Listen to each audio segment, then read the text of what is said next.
चूक हुई सरकार से, क्योंकि सरकार कह रही है हम कानूनी बचाव के रास्ते तलाशेंगे। ये कहना संभव नहीं है जब हम जानते नहीं हैं कि क्या हुआ। जब पूरी बात सामने आएगी तभी कुछ कह सकेंगे। आज हम सिर्फ दुख व्यक्त कर सकते हैं कि ऐसा हुआ है, और हमारे लिए ये मानना बड़ा संभव नहीं है कि उन सैनिकों ने ऐसा कुछ किया होगा जिसके कारण उन्हें कोई दंड दिया जाए। ये तो छोड़िए कि उनको मृत्यु दंड दिया जा रहा है। हमको ऐसा लगता है कि ऐसा नहीं हुआ होगा। अब क्यों ये हुआ, कितनी पैरवी हुई, सरकार की तरफ से क्या होना था, क्या हुआ है, वो जब सरकार बचाएंगे तभी पता चलेगा। लेकिन सर रास्ते क्या हो सकते हैं, क्योंकि देश बहुत रास्ते हैं। जब एक देश और दूसरे देश के बीच के संबंध होते हैं तो रास्ते निकाले जाते हैं, निकालने के तरीके होते हैं, कूटनीतिक रास्ते होते हैं, और जो सरकारों के प्रमुख होते हैं, प्रधानमंत्री, अध्यक्ष जो भी हैं, वो हेड ऑफ स्टेट से बात कर सकते हैं। अगर ये हमारे लिए एक महत्वपूर्ण बात है, क्योंकि इसका संदेश पूरे विश्व में जाता है, तो अगर ये महत्वपूर्ण बात है तो इस पर चर्चा हो सकती है। इससे कनाडा ने हम पे आरोप लगाया, तो हमने यही कहा कि आप हमको आरोप लगा रहे हैं, आप हमसे चर्चा करिए, आप हमको तथ्य दिखाइए, हम ताकि उस पर अपनी प्रतिक्रिया कर सकें। वैसे ही कतर से भी यही कहा जाएगा कि आप हमको बताइए, पूरी इसकी समीक्षा हम करें, उसके बाद हम अपनी रिस्पांस आपको दें। ऐसा भी सरकार कर सकती है, और सरकार मुझे उम्मीद है कि करेगी। तो कल आपने बोला था तेलंगाना कांग्रेस जीत रही है, आज सीईसी फिर थी। अभी तो सीईसी समाप्त नहीं हुई है ना। हमने जो हमारी कार्रवाई थी वो हमने कर दी है, लेकिन आगे और क्या होगा वो अभी आपको पार्टी की ओर से बताया जाएगा। On 7th of December 2022, I had raised the issue of the illegal incarceration of our 8 senior Navy personnel in Doha, Qatar, and by then they had been in solitary confinement for 120 days already. Dr. Jaishankar responded to me on the 26th of December saying that the government of India is taking all steps possible to help them. But obviously, government of India did not pursue it seriously. And the end result is that 8 Navy personnel, senior officers, decorated officers of the Indian Navy, have been sentenced to death on charges which are still not known. The country still does not know as to why they have been sentenced to death. What is the charge against them?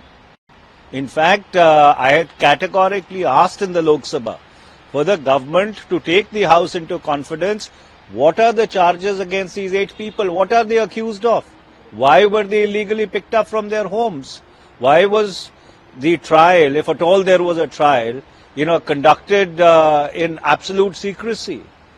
And it is absolutely astounding and flabbergasting the manner in which, the cavalier manner in which the NDA BJP government, Minister Jaishankar and his ministry have dealt with this issue. And therefore, under those circumstances, if anything happens to these 8 people, their blood would be on the hands of the NDA BJP government. And therefore, I would like to demand that the Prime Minister of India must take it up with the highest levels of the Qatar government, get the sentence commuted and get these naval officers repatriated. What kind of G20 presidency was this? That at the end of it, you have 8 Indian very senior decorated Navy personnel sentenced to death on charges which nobody is aware of. देखिए 7 दिसंबर 2022 को मैंने लोकसभा में ये मामला उठाया था। तब तक 120 दिन ये 8 सेवानिवृत्त जो नौसेना के बहुत ही उच्च अधिकारी हैं, उनको सॉलिटरी कन्फाइनमेंट में 120 दिन के लिए रखा गया था।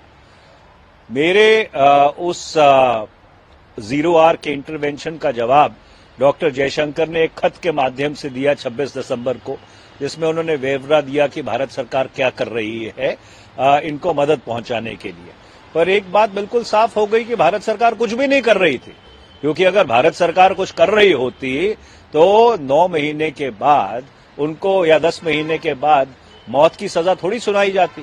आज तक ना इस मुल्क को मालूम है, ना उनके परिवारों को मालूम है, ना इस देश को मालूम है कि उनके खिलाफ मुकदमा क्या है, उनके ऊपर आरोप क्या है, किस तरह की ये कानून व्यवस्था है और किस तरह की ये भारत सरकार है कि अपने 8 सेवानिवृत्त उच्च अधिकारियों को इस तरह मौत की सजा सुनाने दे और उसके बाद इस तरह के जवाब कि वी विल एक्सप्लोर और legal options, legal fight will go on. भैया उन्होंने उनको मौत की सजा दे दी है और इसलिए प्रधानमंत्री को जो कतर के बादशाह हैं जिन्हें अमीर कहते हैं उनसे बात करनी चाहिए कि ये क्या हो रहा है और हमारे जो 8 लोग हैं उनको वापस लेके आना चाहिए।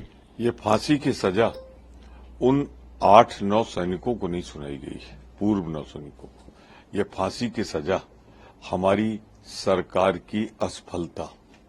1 साल से मुकदमा चल रहा है, आपको लोकसभा में ये उठाई जाती है संसद में बात, उसके बावजूद भी आप पैरवी नहीं करते। बड़े भारत के प्रधानमंत्री तो कहते हैं कि सारे देश उनको अपना गुरु माने। यही गुरु के लक्षण है कि आपके 8 भारतीय सेना के, नौसेना के विशेष रूप से जिस तरह 8 लोगों को फांसी पे लटकाने का हुक्म हो जाता है और वहां का बादशाह, उससे आप बात भी नहीं करते। मोदी जी, आपकी विदेश नीति कहां है? क्या हो गया है आपकी विदेश नीति को? हर मोर्चे पे असफल हो रही। आप कनाडा जाते हैं, वहां से उड़ते हैं, आपके दिल्ली लैंड करने के पहले वहां से भारतीय छात्र निकाल दिए जाते हैं। कई यूनिवर्सिटियों में उनका प्रवेश अवैध मान लिया जाता है। भारत सरकार की जो वैदेशिक शक्ति होनी चाहिए वो मोदी सरकार में पूरी तरीके से कहीं दिखाई नहीं पड़ रही। मैं इसे मोदी सरकार की एक बड़ी कूटनीतिक असफलता मानता हूं। मेरा अनुरोध है कि मोदी सरकार राजनीतिक स्तर पे, कूटनीतिक स्तर पे और बादशाह से वहां के बात करके सीधे अपना व्यक्तिगत स्तर दिखाकर किसी तरह से उन्हें वापस सकुशल भारत लाना चाहिए। चुनाव आयोग ने प्रियंका जी को नोटिस, कारण बताओ नोटिस जारी किया है और similar to Assam CM Himanta Biswa Sarma. अब जब पूरी भाजपा लग गई थी तो नोटिस तो जारी करने ही थे, सब पहुंच गए थे वहां। क्या कहा है प्रियंका जी ने? लिफाफा खाली है मोदी का। तो क्या गलत कहा? अरे आपने तो कहा था कि 100 रुपए में गैस का सिलेंडर देंगे। आप ही ने तो कहा था कि पेट्रोल 25 से 35 बिकेगा। आप ही ने तो कहा था 2 करोड़ लोगों को हर साल रोजगार मिलेगा, कम हो गया। आप ही ने तो कहा था महंगाई पे लगाम लगा देंगे हम। आप ही ने तो कहा था, आप ही का तो वादा था ना। और आप जितने वचन, जितने संकल्प आपने लिए, आपने तो ये भी कहा था हम मंदिर बनाएंगे कानून बनाकर, कोई किया आपने? तो आपका लिफाफा खाली नहीं है तो क्या भरा हुआ लिफाफा है? मंदिर में आप गए थे, आपने 21 रुपए चढ़ाया, आपकी श्रद्धा तो प्रचार 21 करोड़ जैसा कैसा, 21 करोड़ जितना खर्च होता उतना कह के आपने प्रचार किया कि मोदी जी ने लिफाफा दिया, वो पड़ा रहा 6 महीना, फिर खुला तो उसमें निकला 21 रुपए। तो प्रियंका जी ने जो कहा था हम सब उनके साथ हैं, उसका जवाब चला जाएगा। तेलंगाना में काफी क्लोज फाइट में कांग्रेस है। इस बीच वहां के मुख्यमंत्री ने कहा है कि कांग्रेस पार्टी सिर्फ और सिर्फ मुस्लिम अल्पसंख्यक और दलित को ठगने का काम किया है। एक सीधा सा सवाल बता दें, वहां कांटे की लड़ाई नहीं। सोनिया गांधी जी गई थी, आपने देखा था। सोनिया अम्मा कौन है जन्मदाता तेलंगाना का? तेलंगाना राज्य बना है तो कांग्रेस ने बनाया है और कांग्रेस में भी सोनिया गांधी उस समय हमारी यूपीए की अध्यक्ष थी। तो वो कृतज्ञता अर्पित कर रहे हैं सोनिया जी के प्रति और 2/3 बहुमत से हम वहां सरकार बनाने जा रहे हैं। भ्रष्टाचार की इंतहा कर दी है बीआरएस ने और जो वहां का एक स्वरूप था कि तेलंगाना अलग बन जाएगा तो उसका विकास होगा, कुछ नहीं। चुनाव आचार संहिता लग जाने के बाद ईडी के छापे को आप क्या जायज मानते हैं या गलत मानते हैं? क्योंकि उद्धव ठाकरे गुट के नेता संजय राउत ने कहा है कि जब चुनाव आचार संहिता लागू हो चुका है ऐसे में कांग्रेस के नेताओं पर जिस तरीके से छापे, मैं क्या, पूरा देश देख रहा है कि आपने आचार संहिता लागू कर दी, आपने देश में चुनाव की घोषणा 5 राज्यों में हो गई और उन्हीं 5 राज्यों में आप कर रहे हैं। छत्तीसगढ़ में मैं था, वहां हो रही है, राजस्थान में हो रही है, कोई और मदद न कर सके, आप विभिन्न राज्यों में कर रहे हैं। अरे राजस्थान में आप नोटिस जारी कर रहे हैं, मुख्यमंत्री के बेटे को आप डिमोरलाइज करना चाहते हैं, आप चाहते हैं एक डर और भय पैदा करना। याद रखिएगा, ये कांग्रेस पार्टी है, ये अंग्रेजों उसे नहीं डरा पाए, तो आप तो उनके राह पर, उनके इशारे पर चलने वाले, उनके नक्शे कदम पर चलने वाले सरकार। एक और सवाल था, लेकिन छोड़ दिया, अगर बोल देंगे। नारायण मूर्ति जो दिग्गज बिजनेसमैन हैं भारत के, उन्होंने एक सुझाव दिया है युवाओं के लिए कि युवाओं को 70 घंटे सप्ताह में काम करने चाहिए। देखिए, नारायण मूर्ति जी का एक विशाल साम्राज्य है, उनकी राय महत्वपूर्ण है, पर ये गूंगी बहरी सरकार मोदी की ये सुने तो, ये कोई ऐसा सुझाव स्वीकार तो करे। अब नारायण मूर्ति का सुझाव है, सरकार रिएक्ट करे इस पर।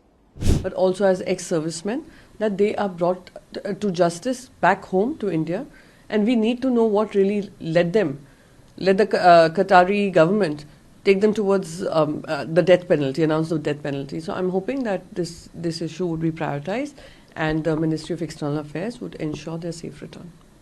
Ma'am, the case Govind Singh saying if any guilty will found will change my name. How will you react? Again, what Mr. Dutasra is saying is on the basis of some ED raid that he's being accused of, the raid being carried out because of some accusations with regards to the paper leak case. But it also shows very clearly that BJP knows that it's not coming back in Rajasthan. They do realize that since they are losing in all the state elections, upcoming state elections, they are using their dependable allies, which is the ED, CBI and IT, against its opposition. So, but we were determined that we will continue to fight this kind of misuse of power, misuse of authority, misuse of agencies, undermining of India's agencies, important agencies, and we will ensure that BJP is defeated in every election now onwards. Ma'am, Parliament agrees charges against Mahua Mitra. So, Ethics Committee was formed to investigate the charges against Mahua. Just hoping that it's a free and fair investigation. The committee is allowed to, understand all sides. It takes all sides in, hears all sides in, because Mahua stands to be accused. The accused needs to be heard, and whatever the outcome is, would be as per the basis of what the Ethics Committee has come up for, and should not be politically targeting her or hounding her, because she has been a vocal opponent as far as corruption in the Modi government is concerned.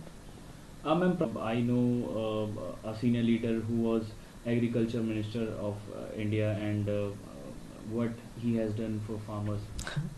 You know, it really amuses me when the Prime Minister himself counters his own arguments. A few years ago, when he attended an event at Baramati, he was all praised for Mr. Sharad Pawar and his handling of his ministry and his various roles and various capacities he's worked in.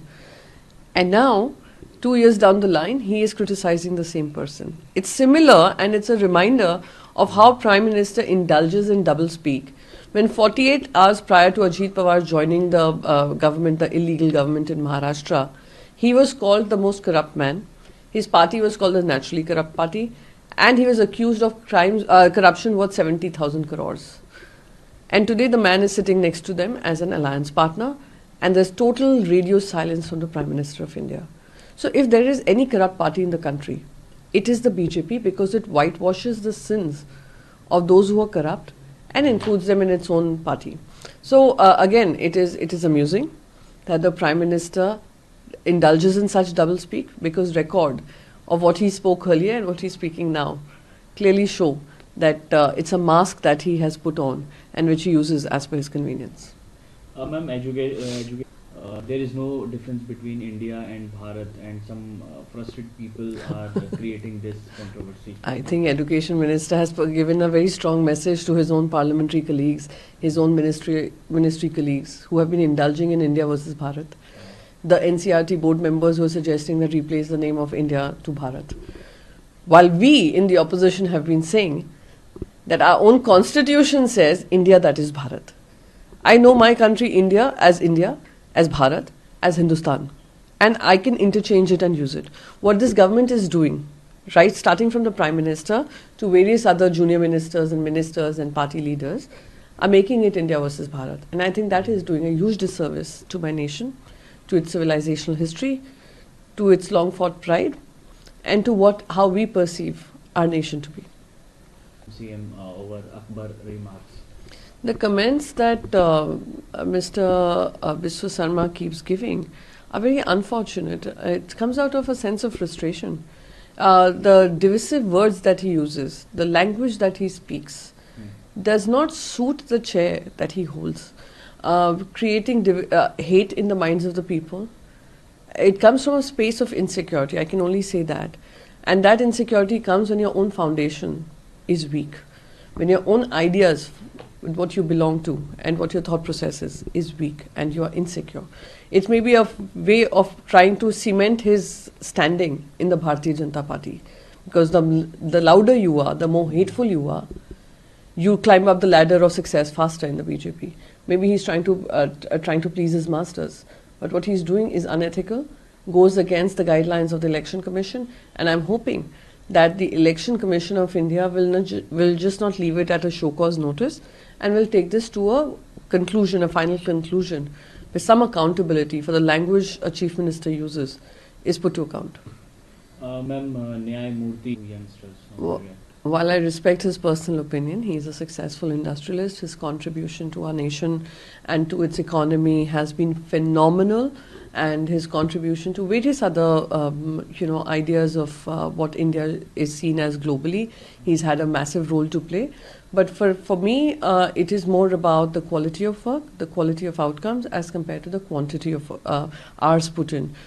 We keep hearing that the Prime Minister of India also works 24/7, 365 days a year. However, the outcomes are not as per the promises he made to the people of this country. So quality will always beat quantity.